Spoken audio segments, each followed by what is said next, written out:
Hey everyone, welcome back to another episode of Coffee Corner.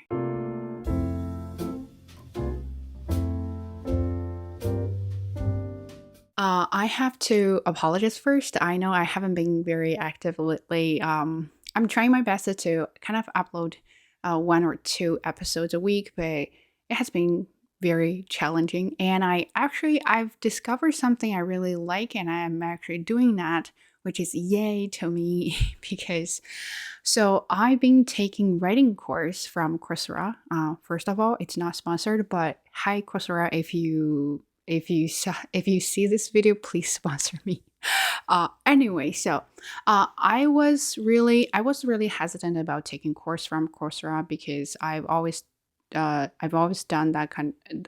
courses in a audition way, so I don't have to pay for it. But then I realized that if you really want to learn something, it's better to just pay for it, so you kind of feel like you have to do it. I've learned a lot. I really like the course. That's what I've been doing recently, and I kind of put my speaking aside for a bit, and then of course my speaking got a little bit rusty.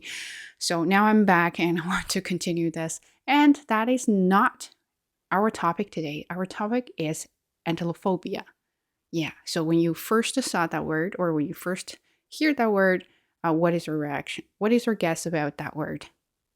And then I can explain to you. I've made a mind map to help me organize my thoughts, and that's another skill I am trying to learn. So in the future, I will do more notes like that so I can help myself organize my thoughts, ideas, and also I can actually really learn from what I'm talking about, if you know what I mean. So anyway, back to our Anthophobia. That is something when I was looking for why do people fear making mistakes? And then that is the first thing came up when I searched for that.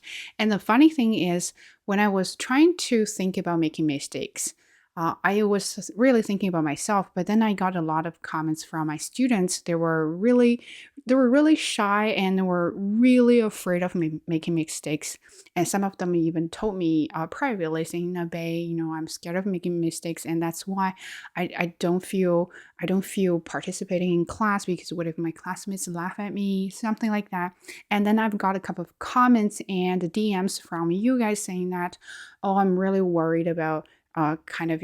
Speaking in public, and I'm worried about if I speak bad English and people are going to laugh at me.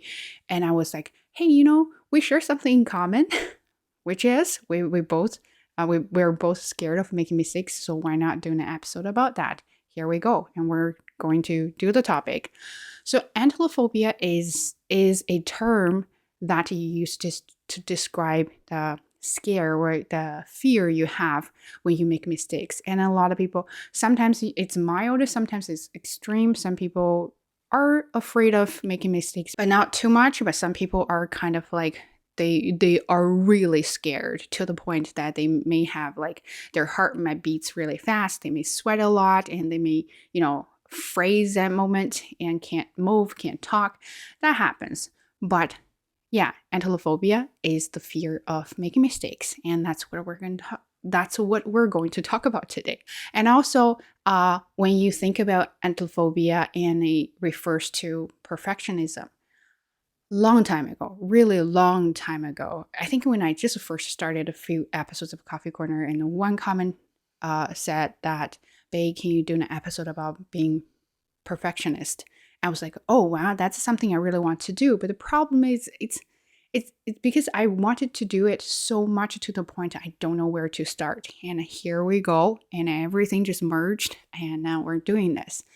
I've been really struggling with perfectionism, and I've been struggling with I am now still with making mistakes. So here we go. We're going to talk about that. So after we explain the definition of this, and you kind of have a kind of grip of it, and then we're going to dive in and talk about more about Anthophobia. So I'm going to cover what does it make people do. So when you have Anthophobia, what are the symptoms, or let's say why it is bad. And I'm going to talk about causes, what causes the problem there, and of course at the end I'm going to cover how to overcome it. So let's think about what does it make us do when you have Anthophobia. So first thing, of course, is to avoid doing things. Because if you know doing nothing costs you nothing, doing something that at some point you're going to have to make mistakes, which will bring you really awkwardness, embarrassment, and other negative feelings, right? So when you weigh those two things, like when you weigh those two options, you feel like, well, better just do nothing. Think about yourself. When you want to practice your speaking, let's use that example. When you want to practice your speaking, are you on the side of, yeah, I'd rather just not open my mouth and talk? Or you're on the side of, I don't care about making mistakes because I really need to practice speaking. And the way to practice speaking is to open my mouth, right? So on which side you are actually, so that is the first thing. It will make you avoid doing things because doing things costs something and you don't want the cost, and then you avoid doing it. Second thing, I think there's a TED talk about that when you learn a language, you tend to focus on mistakes rather than the message you're trying to deliver. And that is us. So we tend to focus on mistakes. It doesn't matter if you're learning a language or you're learning a new skills or other things. Let's say you start a new job. You're going to be focusing on the mistakes you have made or you're going to make. Whatever, as long as it's mistakes, you're going to focus on that instead of the process. So when you do that, you tend to avoid doing it. Oh, I'm going to make mistakes. And it makes you feel really bad. And you don't like the feeling, you avoid it. Human nature, right? Trying to avoid any painful and harmful thoughts or feelings. Of course, there's another example that what this Anthophobia will make you do is to imagine the mistakes you're going to make. Again, I like to use English learning as an example, of course, English teacher. Before you start to speak, before you start to write, those are very intensive output exercises. So before you output, you already imagine what kind of mistakes you're going to make. So for example, if you want to improve your speaking, before you start doing that, your first reaction is, my accent sucks, or my pronunciation sucks, or I don't know grammar, I don't know many words, and I don't know expressions. But then when you really think about that, you haven't even started doing anything yet, but you already make a list of the mistakes you are going to make. Well, I was there. I'm no longer there, but I was there, and I always processed everything before I actually talked about that. But then I lost a lot of chances of practicing. So think about yourself. Have you had that moment that you will make a huge list of potential mistakes? Yeah. Another thing is you will misjudge your behavior, or you will have a negative evaluation of yourself or your accomplishment. So you will think when I first started my job, my first reaction is I'm going to suck because I'm not a native speaker. I might not do really well. My student may laugh at me because my accent or my pronunciation, or they even they probably would even think that, oh, she's too young to be a good teacher, things like that. But if you look at my experience and my qualification, I am very qualified for this job, and I'm sure I can do the job. And then it turned out that my students really like me. So, but before I started doing that, I already have the misjudgment and a misevaluation about myself. And that makes me feel really bad. And that will stop me, or that will discourage me to do something. Think about language learning and other skills learning, that before you do it, have you had the moment that you're going to be like, oh, I definitely going to suck? So think about that. Next one is, of course, feel crushed by the idea of a failed attempt. So you will feel so frustrated even thinking about you're going to fail. You're taking exams. I still remember my first IELTS. I knew I was going to fail. So I was so desperate. I was so frustrated because I had this thought that I was going to fail. And I was like, oh, that's such a waste of time and money. And I did it. It wasn't good, but it wasn't too bad. But the idea of failing something makes me really think that, oh, I'm a terrible person. I'm not good enough. And then I never wanted to improve because I knew if I did it, it would be bad result anyway. So right, so that's something I was thinking about. What does anthophobia actually make us do? So all the negative things, avoid doing things, focus on mistakes, and imagine mistakes you're going to make, or misjudge yourself, and then of course feel crushed by the idea of you're going to fail. So those are some things that anthophobia will make you do. And then move on to the cause, because you can't really talk about how to overcome it without knowing why you have that kind of phobia, right? So let's talk about that. And I really resonate with that cause, because first the thing is you had really terrible experience about your failures, and about making mistakes. So that is something, think about if you ever had an experience like that. Think about, if yes, let me know. If no, also let me know. So I remember when I was little, if I made a small little tiny mistake, then my mom would be really upset about it. It would be like, look at other kids. Why are you making same mistakes? Is that because you're not smart? Is that because you didn't listen to teacher? When I grew up, of course, and as an adult, I constantly made decisions, especially life decisions. Then I was so worried to make wrong decisions, because if I made mistakes, my parents are going to be judging me. Then I had that really, really bad moment about speaking. At one time, I was in a class, and I think I was talking about something, and the teacher, I don't know if she did that on purpose or not, but I definitely, talking about that, I remember that really clearly. So she called my name. She said, okay, can you read this paragraph? So I read it, and then there was a pronunciation. I just could not do it. I just could not do it. But she couldn't let go of it. She just asked me to repeat until I said, and I said, oh, you just can't do that in front of 20 students. So I was so embarrassed. And after that, I had a long time that I could not recover from that experience. And I didn't want to speak in public. I didn't want to answer any questions in class, just because I was so worried that someone is going to make fun of me.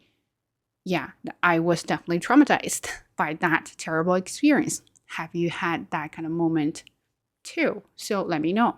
Another thing is our whole society, or even your living environment. Let's say I grew up in an environment that actually left me really little room for making mistakes. My parents, especially my mom, is very strict. She doesn't like when I make mistakes. If I do, and she'll be really mad, because first the thing she's going to think is not that, oh, making mistakes is common. She will be like, why are you making mistakes? Is that because you're really terrible? Never something like, oh, you have to embrace your mistakes and learn from it. No, so that is from my childhood. And then the whole society is more promoting or embracing being perfect, right? That's what we call the perfectionism. Yeah, perfectionism. So and everything you see on social media is so glamorous and so perfect. They have perfect smile, perfect makeup, and perfect background, and perfect everything. And when it starts to speak, they tend to have that just from nowhere, they just speak perfect English. And you'd be like, wow, how did that happen? And when you look at yourself, and you'll be like, oh, okay, so you kind of chicken out, and you say, I'm not going to do that because I can't speak like her or him. I better just not speak, right? So that is how you grow up in this kind of toxic environment, because people constantly promote being perfect, and also this judging environment as well. So if, here, everyone is very friendly. I've seen some channels, they will actually really comment on your English or comment on your words or something else, like, haha, funny grammar mistakes and poor accent or something like that. Oh, simple words, and you don't know how to speak. Well, that's definitely very discouraging. If you have encountered that, of course, like how would you want to do more when everyone is trying to discourage you, right? So that is something I was really learned. I'm getting better at that, just because, well, you know what? If I don't practice, I lose the chance of practicing. So I'm thinking about it as well. Another thing about our living environment or our background or something like that is we never learn how to tolerate and accept mistakes. So we always think mistakes are negative, are bad, and you are not supposed to have it. If you have it, then you are imperfect. You are definitely terrible. But we never really learned how to learn from our mistakes. So making mistakes is definitely painful, but there's a benefit of it, right? So if you make mistakes, you learn from it. You're not gonna make the same mistake. If you fall here 3 times, and on the 4th time, you are not going to fall here because you've learned from it. But the whole society, even our family, are more like, oh, you can't even make even single mistake. If you do that, I'm going to be all over you and judge you and say something bad about you. So that is the whole atmosphere we have nowadays. But I think the most important thing is we know making mistake is just normal, right? So you learn from it, you accept it, and then you move on. But we never learned it. And everyone at school, your family, or at work, everyone is trying to say that you have to be perfect, never make mistakes. Mistakes have costs. Okay, so let's talk about how to overcome it. It is definitely not easy, and especially I've been dealing with that for so many years. I'm getting better, but I'm still kind of have that imposter syndrome moment, but and trying to be perfect, but can't being perfect, and then I got mad at myself. I'm still learning. While doing this, I actually learned a lot that, oh, this may be something I should do in the future to help me get better. So first thing is label your thoughts and feelings. Oh, back to the reflection episode I did. I tried this actually. So if you have a notebook, digital ones, or go back to old school pen and paper, so you can write down the problem or the mistake. Even it's an imagined mistake. Write down the first thing and then write down what you think about it, how you feel about it, and write down the solution to it. So really label your thoughts and ideas about mistakes or about making mistakes. Jotting that down will help you clear your mind. When you really face it, it's not that, it's still painful, but then you will think, oh, it's actually not a big deal. As long as I find a solution to it like this, then I can overcome it. Or let's say you can't even find a solution to the problem you have or the mistake you have. That's okay. Maybe that one is not supposed to have a solution. Then maybe you should move on to a different direction. Let's say English speaking, right? So a lot of people here want to improve your speaking, improve your listening. And the thing you can do is, what is your weaknesses of your speaking and listening? List it. If it's grammar, vocabulary, pronunciation, accent, find a solution to each of your weakness and start to practice, right? Start to improve. And that is something can help you overcome your atelophobia. That applies to any kind of things you want to do. So new things. I am going to do that because for next few weeks, I'm going to have a student teacher and I will be their mentor. So I may make mistakes, but I will write down my worries and potential mistakes I might make and then have my feeling thoughts there and then have a solution to it. So that will help me calm down and not being anxious. Second, accept reality. So there's a thing that mentioned by Brené Brown in her book, Atlas of the Heart. I still love the book, sorry. There's something called reality check. So you have to know there are certain things that you just can't improve. For example, a lot of people will come here and say, well, your accent is pretty good, but still not as good as a native speaker. I would say, well, you know what? I accept that because I am not native speaker. I'm Chinese. I don't have so many years of speaking English. I started speaking English probably 8-10 years ago, and I started really kind of improving it recently. So of course I don't have a native English speaking accent.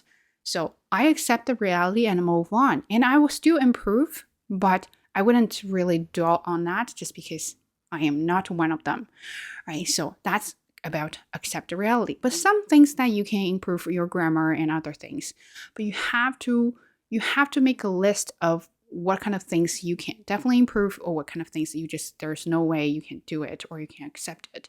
So once you have the list of it, and then you will have a rational expectation of yourself. So making mistakes in this certain areas are definitely acceptable, because you know you're going to make mistakes, but also you can improve it. And for this section, you know you're going to make mistakes anyway, and there's no solution to it because of certain reasons, and there's nothing you can do with it. Accept it. And that's what we call that, accept the reality. And next one is act your values. This one is a little bit abstract. I would say maybe prioritize what you cherish the most, what you want to improve the most. So combine the accepting the reality check, right? So combine that and think about what you really want to improve the most, what you really want to do the most. Prioritize that. For example, if your goal is to achieve a native like accent, then you're going to do a lot of work to get there. But if your goal is to become a native speaker, yeah, you have to move to another English-speaking country when you were really little. So that is something you might have to think about. And of course, there are a lot of things you want to improve at the same time. I'm still using English language learning as an example. Is you think you want to improve your speaking, listening, reading, writing, but there must be something you really want to improve first, and that weakness you have is really important to fix or to improve. Then go from there and then work on your list. Work through your list and then figure out which one is more important than the other, and then make a schedule of it. So that is how you can act your values. If you want people to see your confidence, then you have to act. You have to do it. Now, then you can have confidence. You want people to believe you're good at some skills, then you have to practice and really make yourself very good at that skill. Right? Applies to any kind of occasions. And last one is the most important one, and is the one I want to tell myself as well, is focus on the processes, not the mistakes. Think about when you talk to people, you're trying to get your ideas out and deliver a message and articulate well and clearly so people understand you.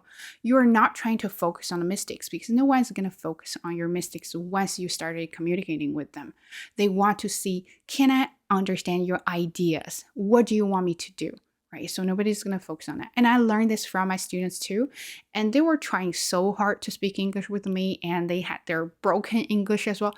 I understand them. Then I encourage them to do so. So the more they do, the more they practice, and the better they get. And then at the end, they could really do an interview with me just because they practice a lot. And then they told me this.